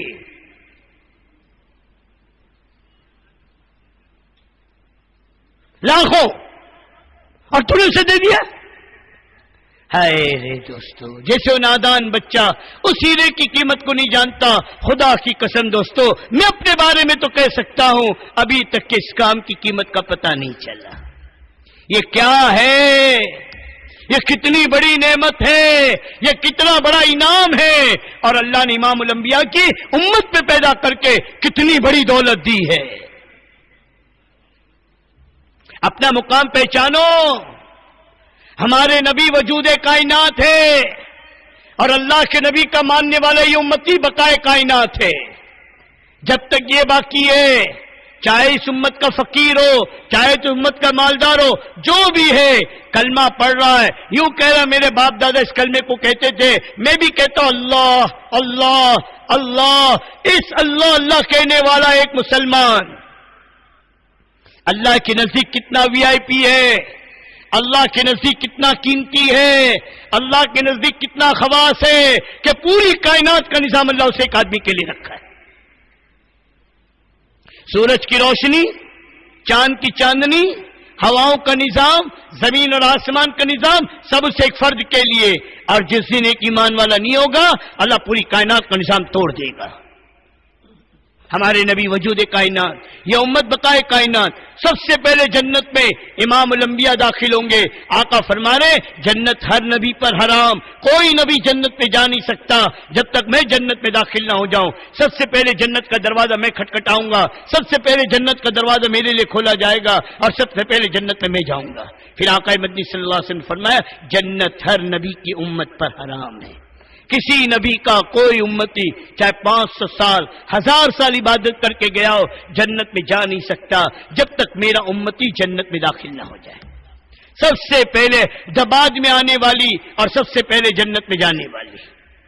پھر قرآن میں اس امت کا تعارف کنتم خیر امت اخرجت للناس، اخرجت للناس. ہمارا رب ہماری تعریف کر رہا ہے، ہمارا رب ہمارا مقصد بتا رہا ہے. اے تم بھلی امت ہو، کنتم خیر امت اخرجت للناس. یہ اللہ ہمارا تعارف کرا رہے تم بھلی امت ہو، ہم نے تمہیں انسانیت کے نفع کے لیے پیدا کیا ہے. قرآن ھدی للناس، ہمارے نبی کافۃ للناس، اور یہ امت اخرجت للناس. جس مقصد کے لیے قرآن آیا، جس مقصد کے لیے امام الانبیاء آئے، اسی مقصد کے لیے امت آئی ہے. پھر قرآن نے انا ومن اتبعنی کا کہ جو کام آپ کا وہ کام میرا. اور پھر قرآن کہہ رہا ہے ہم نے تمہارے جان و مال کو جنت کے بدلے میں خریدا ہے. او ایمان والو، ایمان سودا ہے جان اور مال کا، کہ جان و مال میری، جنت تیری. ہم سب بکے ہوئے ہیں، ہم سب بکے ہوئے ہیں. اس امت کا عورت، اس امت کا مرد، اس امت کا ایک فرد بکا ہوا ہے، نہ جان اس کی نہ مال اس کا. کہ ہم نے مومن کے جان اور مال کو جنت کے بدلے میں خریدا ہے. ہاں، تبلیغ والوں کی نہیں، پوری امت کی. جیسے نماز سب پر، روزہ سب پر، ایسے دعوت کہ ہر مسلمان پر. پیدا ہوتی کان میں اذان، لڑکی ہو یا لڑکا، بچہ رو رہا ہے، ماں کی چھاتیوں میں دودھ ہے، لیکن شریعت کیا کہتی ہے؟ اے ماں ابھی رک جا، ابھی رک جا. مولوی صاحب بزرگ بیٹھے ہوئے منہ میں میٹھی چیز دبا کر کہ لاکھ بچے کی تہنیک کر دو، شریعت کہتی ہو حضرت رک جائیے، ابھی نہیں، ابھی نہیں. پیدا ہوتے ہی اللہ نے نظام بتایا دنیا کا تقاضا پیچھے، دین کا تقاضا مقدم، شریعت پہلے، پھر تقاضے اپنے بعد میں۔ بچے کی بھوک آگے پیچھے کی جائے گی، بچے کی مٹھاس آگے پیچھے ہوگی، پہلے اس کی روح کا انتظام ہے۔ اذان ایک کان میں، اقامت ایک کان میں۔ اذان کیا ہے؟ اللہم رب ھذہ الدعوۃ التامہ، کامل دعوت ہے۔ پیدا ہوتے روح کے کانوں کے ذریعے ہماری روح تک بات پہنچائی جا رہی، اے دنیا میں آنے والے سن، تیرا کام کیا ہے؟ تو ڈاکٹر کے گھر میں آیا ہے اس لیے تو ڈاکٹر کا بیٹا نہیں ہے، تو وکیل کے گھر میں آیا ہے تو وکیل کا بیٹا نہیں ہے، تو مزدور کے گھر میں آیا ہے تو مزدور کا بیٹا نہیں ہے، تو اس دنیا میں آیا ہے اللہ کے پیغام کو دنیا تک پہنچانے کے لیے۔ اللہم رب ھذہ الدعوۃ التامہ، کامل دعوت۔ اور دوسرے کان میں اقامت، اپنی جان سے دین، اپنی ذات سے دین پر چلنا، یہ عبادت والی زندگی ہے۔ پورے عالم کی ذمہ داری کو لے کر پھرنا، یہ دعوت والی زندگی۔ اس لیے میرے بھائی دوستوں بزرگوں، ایک بہت بڑی چیز ہے، بہت بڑی، بڑا کام ہے، بڑا اور بڑے کا کام ہے۔ اللہ جتنے بڑے اس کا کام اتنا بڑا۔ اللہ کے کام کی بلندی کی کوئی حد نہیں ہے، اللہ کی ذات کی، اس کے کام کی بھی کوئی حد نہیں۔ خود اللہ نے داؤد علیہ السلام کو وہی داؤد، میں کسی امت پیدا کرنے والا ہوں جسے میں نبیوں والا کام دوں گا، لیکن ان کے پاس نہ علم ہوگا نہ ان کے پاس علم ہوگا۔ تو داؤد علیہ السلام نے بڑے تعجب سے کہا، اے اللہ، آپ کہہ رہے نبیوں والا کام کرے گی، بغیر علم کے اور بغیر علم کے کیسے کرے گی؟ تو اللہ تعالیٰ نے فرمایا، داؤد، جب میری امت میرے بندے اس کام کو لے کر کھڑے ہوں گے نا، میں اپنے علم میں سے ان کو علم دوں گا، اپنے علم میں سے ان کو علم دوں گا۔ صلاحیت اللہ دیں گے۔ جو آدمی کسی کمپنی میں نوکر ہوتا ہے، اس کی ضرورتوں کا انتظام کہ کمپنی کرتی ہے، اس کے آنے کے بس کا انتظام کمپنی کرتی ہے، بیٹھنے کے لیے اس کرسی کا انتظام کمپنی کرتی ہے، ٹیبل کا انتظام کمپنی کرتی ہے، فون کا انتظام کمپنی کرتی ہے۔ ہماری کمپنی کا ورکر ہے، وہ کمپنی سارا نظام کرے۔ جب تم اللہ کے کام کو لے کر کھڑے ہوگے، ہماری جو ضرورت، ہمارے جو حاجت، ہمارے جو مسئلے، کیا وہ اللہ جو رحمان و رحیم ہے، وہ اللہ جو رب العالمین ہے، کیا وہ اللہ ہماری حاجت و ضرورت کا انتظام نہیں کرے گا؟ اللہ قرآن میں یقینی طور پر کہہ رہے ہیں، تم میرا کام کرو، میں تمہارا کام کروں گا۔ اور کل مولانا نے اس بتایا نا، جو اللہ کے دین کا کام کرے اور اللہ کی مدد پہ بھروسہ نہ کرے، وہ شخص فاسق ہے، وہ فاجر ہے۔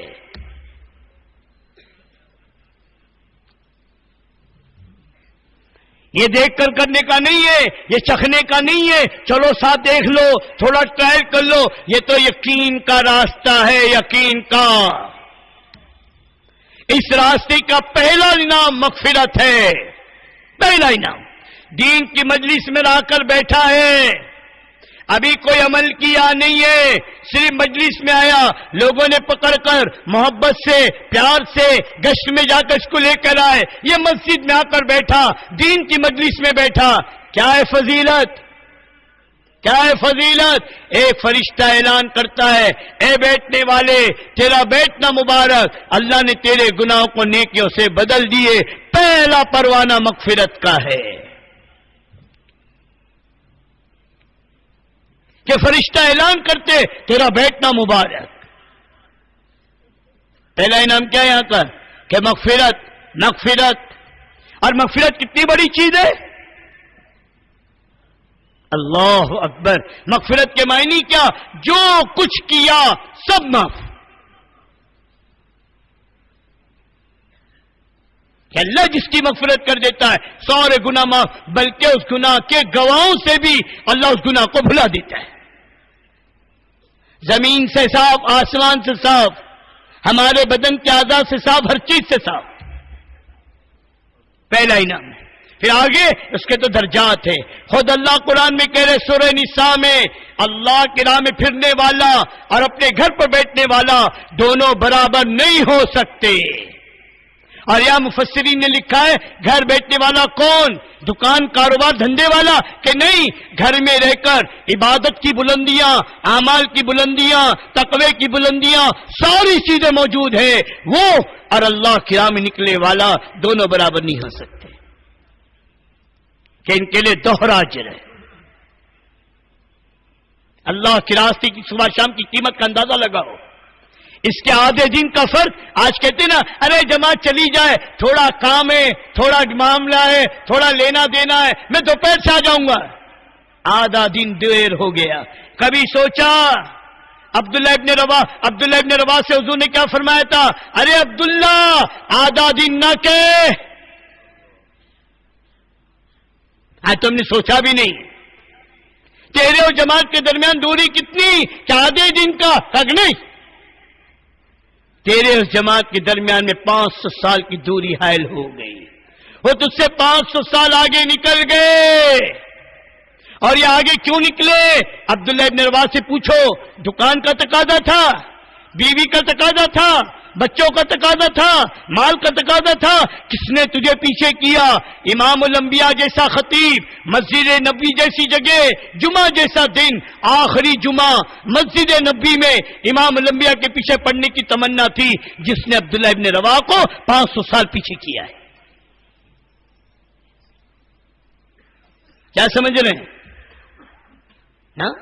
وقاب ابن مالک سے پوچھو کیوں ہوا بائیکاٹ؟ نہ پہلے کوئی تقاضا چھوٹا، نہ بعد میں کوئی تقاضا چھوٹا، ایک تقاضے سے پیچھے رکے ہیں۔ لوگ کہتے سہولت ہو جائے گی کام کریں گے، دھوکے میں ہو۔ جس حال میں کام کرتے رہو سہولت اللہ پیدا کرے گا۔ وقاب ابن مالک سے پوچھو تمہارے رکنے کی وجہ کیا تھی؟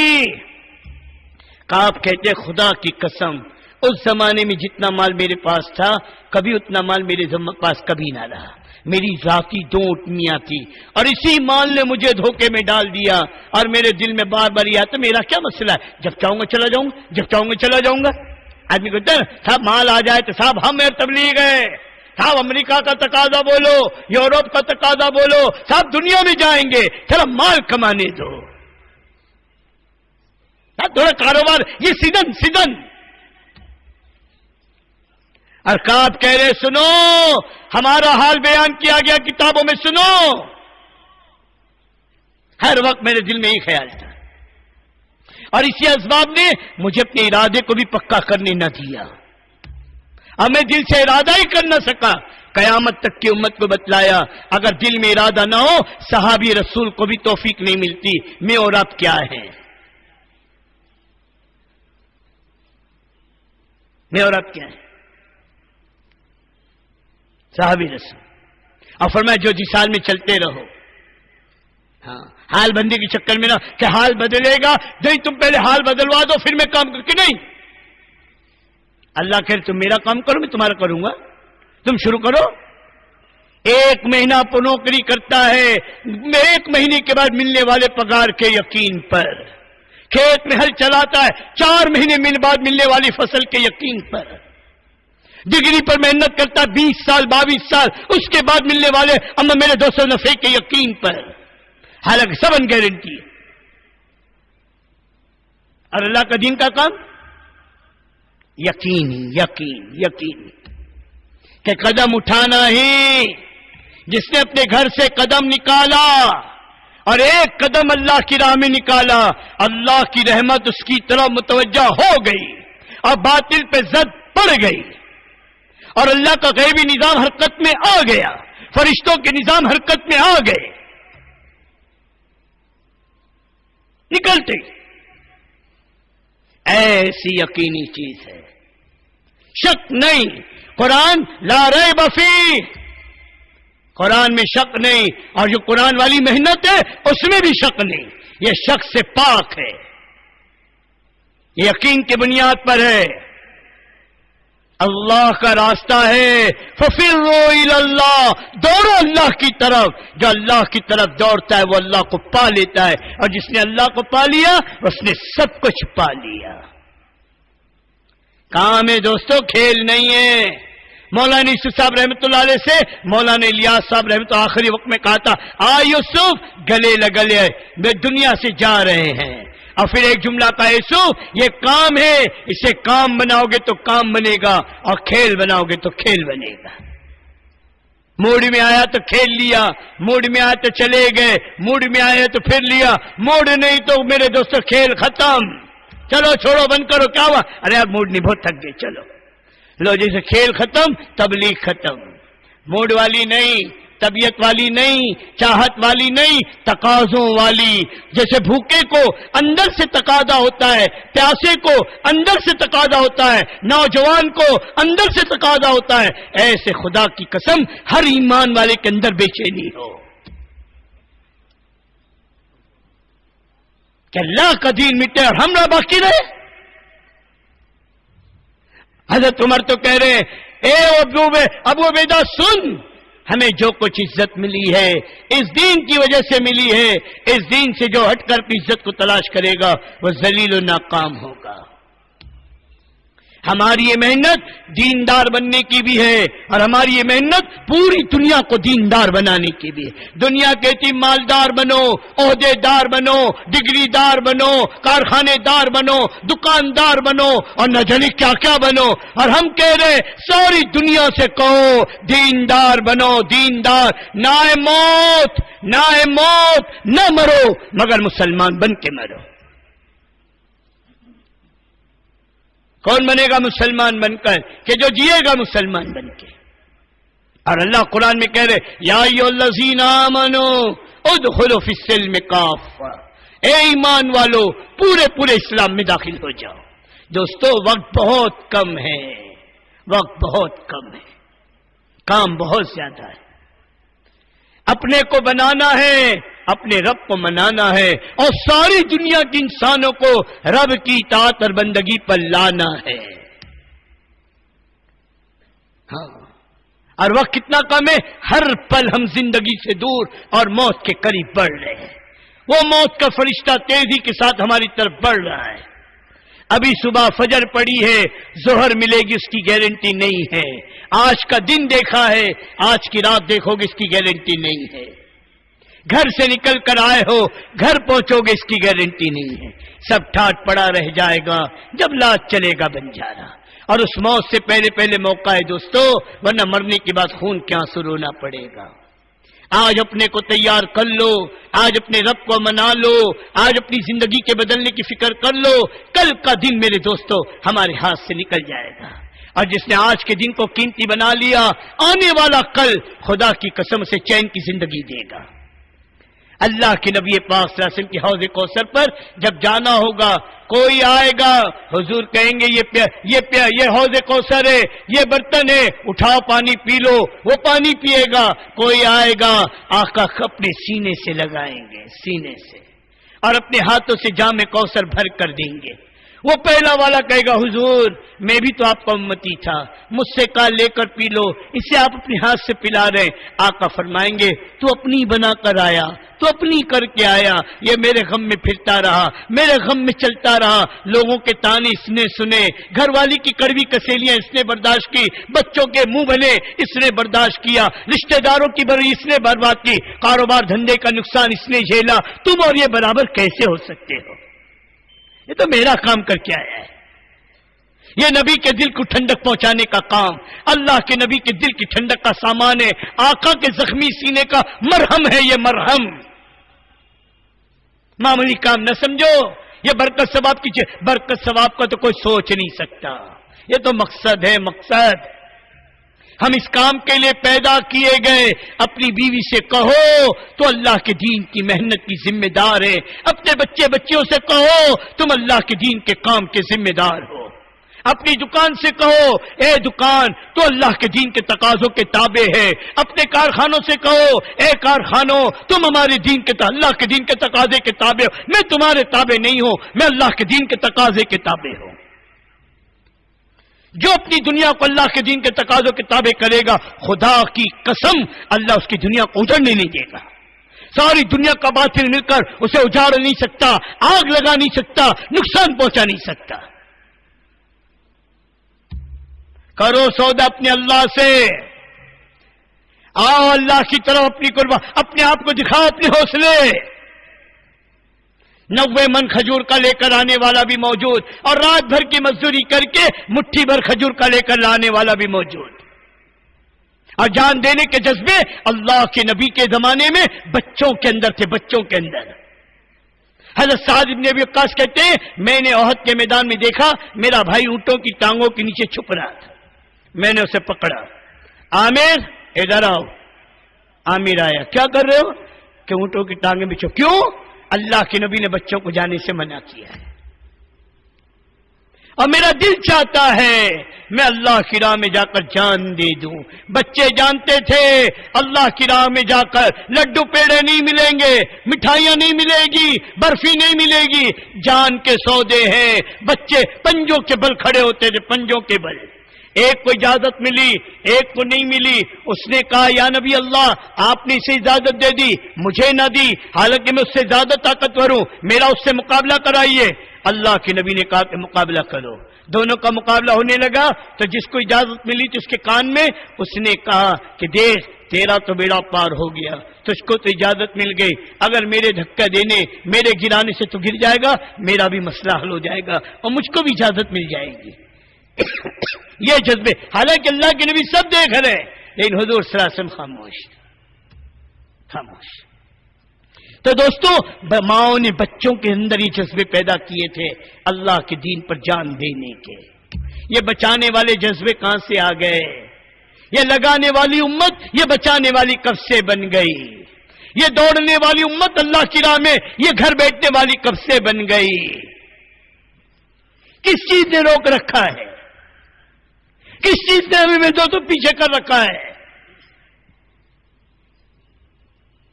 کہ بھئی دوستو یہ مانگنے کی چیز ہے نا۔ میں بولتا اتنا بڑا مجمع ہے دوستو، کس نے ہے صلاۃ الحاجت پڑھ کے اپنے کو قبول کروایا ہو؟ اے اللہ تو مجھے قبول کر لے، میرے ماں باپ کو قبول کر لے، میری بیوی بچوں کو قبول کر لے، میری قیامت تک کے آنے والی نسلوں کو قبول کر لے۔ یہ تو مانگنے کا کام ہے، بھکاری بن کے مانگو اپنے آپ کو سے۔ کیوں؟ اللہ کو ہماری ضرورت نہیں ہے، ہمیں اللہ کی ضرورت ہے۔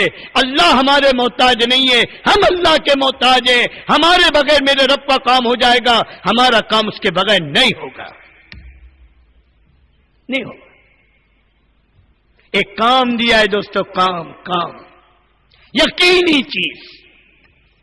یہ تو علی بات ہے کام کی جس نے زندگیاں بدلی ہے۔ اتنا بڑا مجمع میرے دوستوں صرف 4 مہینے لگایا ہوا، اور صرف پرانے میرے دوست سے بزرگوں آندھرا کا جمع ہے، دیکھ کر ہی منہ میں پانی آ جاتا ہے۔ اگر یہ مجمع میرے نبی کے غم کو لے کر کھڑا ہو، یہ میرا مجمع طے کرے اے نبی لوگوں نے تیرے دل کو دکھایا تو دکھایا ہوگا، ہم یہ نیت کرتے ہیں آج کے بعد تیرے دل کو دکھنے نہیں دیں گے، آج کے بعد تیرے کام کو ہلکا کرنے نہیں دیں گے، آج کے بعد تیرے کام کے ہم ذمہ دار ہیں، تیرے کام کو لے کر، تیرے پیغام کو لے کر، اس امانت کو لے کر ہم نیت کرتے ہیں پورے عالم میں جائیں گے، ساری دنیا تک اس کلمے کو پہنچائیں گے۔ کوئی گھر، کوئی فرد ایسا نہ ہو جو کل قیامت میں یہ کہے اے اللہ اتنے مسلمان تھے، اتنے تیرے دین کا کام کرنے والے تھے، کوئی ہم تک کے نہ آیا، کسی نے ہم کو نہ سمجھایا، کوئی ہمارے سر پہ ہاتھ رکھنے والا نہ آیا۔ سوچو کل قیامت میں کیا منہ دکھائیں گے دوستو؟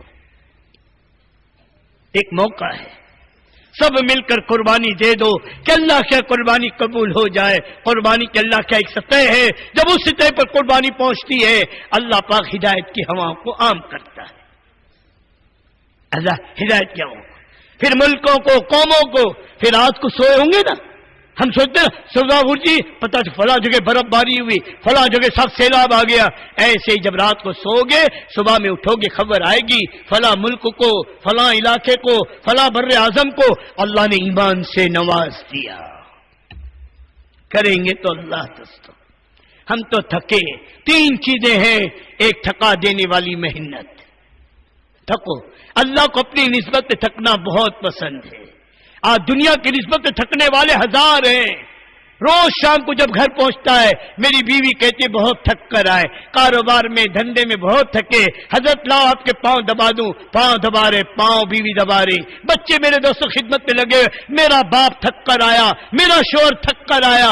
کوئی ایسی بیوی ہے جس نے صرف اپنے شوہر کے پاؤں دبائے ہو کہ میرا شوہر گشتوں میں، میرا شوہر ملاقات میں، جماعتوں کے وصول کرنے میں تھک کر آیا ہے، اس کے پاؤں دباؤ۔ کون ہے تھکنے والا دین کے لیے؟ کون تھک رہا ہے؟ اور صحابہ ان کا بچہ تھکا ہے اللہ کے دین کے لیے، ان کی عورتیں تھکی اللہ کے دین کے لیے، سواری نہیں ہے، پاؤں میں چیتڑے باندھ کر چلے ہیں اللہ کے دین کے لیے۔ میری زندگی کا مقصد تیرے دین کی سرفرازی، میں اسی لیے مسلمان، میں اسی لیے نمازی۔ امت کا مقصد دین تھا، ایک تو تھکا دینے والی محنت، اللہ کے دین کے لیے تھکو، یہ تھکنا گناہوں کے معافی کا اور یہ تھکنا اللہ سے قربت کا ذریعہ بن جائے گا۔ دوسری چیز میرے دوستو، گھلا دینے والا غم، چلو پھرو، امت کے حال دیکھ کر غیبتیں نہ کرو، فلانا ایسا تھا، فلانا ایسا تھا، امت کے حال کو دیکھ کر رو، ہماری محنت کی کمی، ہمارے پہنچنے کی تاخیر، جس نے ایک مسلمان کو ارتداد کے دروازے تک پہنچا دیا ہے۔ وہ غم، خدا کی قسم یہ وہ غم ہے جس غم پر اللہ میرے دوستو باطل کے نظام کو توڑتا ہے، یہ وہ غم ہے جس غم پر اللہ ہدایت کی ہواؤں کو عام کرتا ہے، اور یہ وہ غم ہے جس غم پر اللہ قوموں کی اور ملکوں کی قسمتوں کو بدلتا ہے۔ اللہ غم نصیب فرما دے۔ اور تیسری چیز، رلا دینے والی دعائیں، جو تھکے گا وہ روئے گا، جو تھکتا نہیں وہ روتا نہیں۔ کسان دن بھر تھکتا ہے، رات کو روتا ہے کہ اللہ میری فصل کی حفاظت کر۔ تاجر دن بھر تھکتا ہے، مانگتا ہے اللہ میری تجارت میں برکت دے۔ دکاندار اپنی دکان کے لیے، کاشتکار اپنی کاشتکاری کے لیے۔ بتاؤ میرے دوستو بزرگوں، اللہ کے دین کے ہم کتنا تھکے؟ جو تھکے گا نہیں وہ روئے گا بھی نہیں۔ میرا نبی دن بھر جتنے تھکتے، رات کو اتنا روتے، رات کو اتنا روتے، پوری رات کھڑے ہو کر رو رہے ہیں، اپنے بچوں کے لیے، اپنی بیویوں کے لیے نہیں۔ میرا نبی جب بھی رویا ہے اس امت کے لیے، میرے اور آپ کے لیے۔ تو تیسری چیز، بھلا دینے والا غم، اور اس راہ میں یقین ہو، اللہ کی راہ میں نکل کر بنی اسرائیل کے نبیوں کی طرح دعائیں قبول ہوتی ہے، اس یقین کے ساتھ۔ دو ہی چیزیں تو ہے، ایک طرف دعوت کی طاقت، ایک طرف دعا کی طاقت۔ دن بھر کی محنت یہ دعوت ہے، رات کی دعائیں یہ روح ہے، روح۔ اللہ خود قرآن میں کہہ رہے، اے نبی جی رات کو اپنے رب کے سامنے کھڑے ہو جائیے، دن کو آپ کو مخلوق میں تیرنا ہے۔ عجیب جملہ ہے دوستو، عجیب، تیرنا۔ یہ نہیں کہا دوڑنا ہے، یہ نہیں کہا بھاگنا ہے، یہ نہیں کہا کہ آپ کو اپنے آپ کو کھپانا ہے، بلکہ اللہ تو کہہ رہے میرے نبی تجھ کو تیرنا ہے۔ اور اللہ پاک جزائے خیر دے میرے دوستو علماء کرام کو عجیب نکتے نکال کر لے آتے ہیں۔ فرمائے تیرنے کے علاوہ اور جتنے چیزیں ہیں چلنے کی، اس میں آدمی بیٹھ بھی سکتا ہے، کھا بھی سکتا ہے، آرام بھی کر سکتا ہے، چل بھی سکتا ہے، پھر کسی منزل پہ رک گیا، بیٹھ گیا، کھا لیا، پی لیا، بات بھی کر لیا، سب کی گنجائش ہے۔ لیکن تیرنے کے لیے جب آدمی پانی میں اترتا ہے اس کے بعد ارے بولو، ارے کھا سکتا ہے، یہ پی سکتا ہے، یہ کہیں رک سکتا ہے؟ اسے تو مسلسل چلنا ہے، جہاں رکا ہوا نیچے جائے گا۔ تو اللہ کہہ رہے نبی جی تیرنا ہے تجھے، تیرنا۔ اسی لیے آقا نے جب دعوت پہ قدم رکھا میرے دوست لنگی کس لی، سونے کا زمانہ ختم، رونے کا زمانہ، امت تک کے پھرنے کا زمانہ ہے۔ پھر میرے نبی نے امت کو تیر کر دکھایا ہے۔ 23 سال کی زندگی دیکھو، 13 سال مکہ کی زندگی، 10 سال مدینہ کی زندگی، نہ خود بیٹھے نہ امت کو چین سے بیٹھنے دیا ہے، اور موت تک جیسے میرے دوست بزرگوں منزل پر پہنچ کر تھکا ہوا مسافر جیسے بیٹھتا ہے، ایسے اللہ کے نبی نے امت کو تھک کر دکھایا ہے۔ پھر آپ کی دعائیں، اللہ اکبر۔ اسی لیے میں ایک مثال دیتا ہوں، جو آدمی نکاح کرتا ہے وہی اولاد کے لیے دعا کرتا ہے۔ کیوں بھائی؟ جو نکاح نہ کرے اولاد کی دعا مانگتا ہے؟ ارے بولو کہ نہیں صاحب میں تو بچہ چاہیے، نہیں نکاح کے بغیر کون مانگے گا؟ ایسے جو دعوت کی محنت کرے گا، جو دین کی محنت میں اپنے کو تھکائے گا، وہی امت کی، انسانیت کی، سارے عالم کی انسانیت کی ہدایت کی دعا کرے گا۔ اور اپنے آپ کو پورے عالم کا ذمہ دار سمجھو، پورے عالم کا، یہاں تک کہ دنیا کے کروڑوں غیر مسلم ہیں، ہم ان کے بھی ذمہ دار ہیں، ان کی بھی امانت ہمارے پاس ہے، ان کو بھی اللہ کے، ان کو بھی آخرت کا بچانا، ان کو بھی جہنم کی آگ سے بچانا، یہ ہماری ذمہ داری ہے۔ لیکن پہل ہماری محنت جو ہوگی یہ مسلمانوں کو دین پر لانے کی ہوگی۔ اس کے لیے میرے دوستو یہ سارا مجمع اس کی نیت کرے کہ انشاءاللہ آج تک جو قصور ہوا، آج تک جو کوتاہی ہوئی، آج تک ہم نے اپنے آپ کو بچا بچا کر جو کام کیا، ہم اس سے اللہ سے معافی مانگیں گے کہ بھئی سارا مجمع معافی مانگنے کے لیے تیار ہے؟ تو سارا مجمع کہے کہ اللہ آج تک دعوت کی عظیم محنت کے تعلق سے جو کوتاہی، جو غفلت، جو سستی ہم سے ہوئی ہے، اے اللہ آج اس پورے مجمع کے سامنے ہم تیری بارگاہ میں معافی مانگتے ہیں، تو ہمیں معاف کر دے۔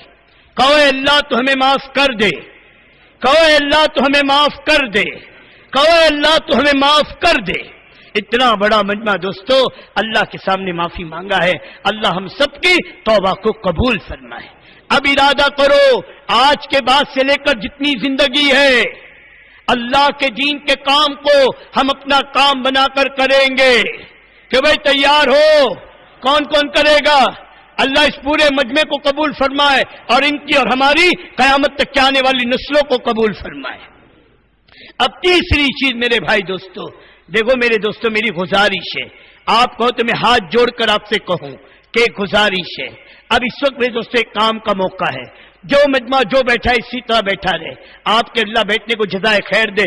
جس سکون سے اس مجمع نے بات سنی واقعی قابل رشک ہے، قابل تعریف ہے اور آپ کی پرانا ہونے کی علامت ہے۔ اللہ سب کو بے انتہا قبول فرمائے۔ اب تھوڑا سی ہمارا ساتھ دیں کہ بھئی سب ساتھ دینے کو تیار ہیں؟ جو کھڑے ان کا پاؤں پکڑ کے بٹھا دو، جو ایک دو احباب کھڑے ان کا پاؤں پکڑ کے بٹھا دو، وہی بٹھا دو، وہی بٹھا دو۔ اب میرے دوستوں بزرگوں اس وقت اس مجمع سے مطالبہ ہے، جن ہمارے دوستوں کے 4 مہینے لگے، اور ماشاءاللہ 4 مہینے والا ہی مجمع ہے، اس لیے پہلی ہماری تشکیل جن دوستوں کے 4 مہینے لگے ہیں، نقد اس نیلور کے اجتماع سے انشاءاللہ 5 مہینے کے لیے بیرون جہاں کا تقاضا ہو، جتنی دور کا تقاضا ہو، اس تقاضے کے لیے نقد تیار ہے۔ تیاری کے لیے، ویزا کے لیے اگر 1 مہینہ 1.5 مہینے کا موقع وہ انشاءاللہ ملے گا، لیکن آج کے اس مجمع میں جماعت کا بننا، جماعت بندی ہو، ان کی ترتیب بنے، ان کا مسافہ ہو، اور پھر ان کے میرے دوست بزرگوں جو تفقد کی ترتیب ہے وہ انشاءاللہ بعد میں بنتی رہے گی۔ نقد اس مجمع میں کھڑے ہوں، باقی کوئی نہ کھڑا ہو، سب کا سب بیٹھے رہے۔ نقد 5 مہینے بیرون کے لیے کھڑے ہو جاؤ، کھڑے ہو جاؤ۔ 5 مہینے بیرون نقد، رک جاؤ خلیل رک جاؤ، نام نہیں، ان سب کو آگے بھائی کھڑے رہو، اے بیٹے بھائی کھڑے رہو۔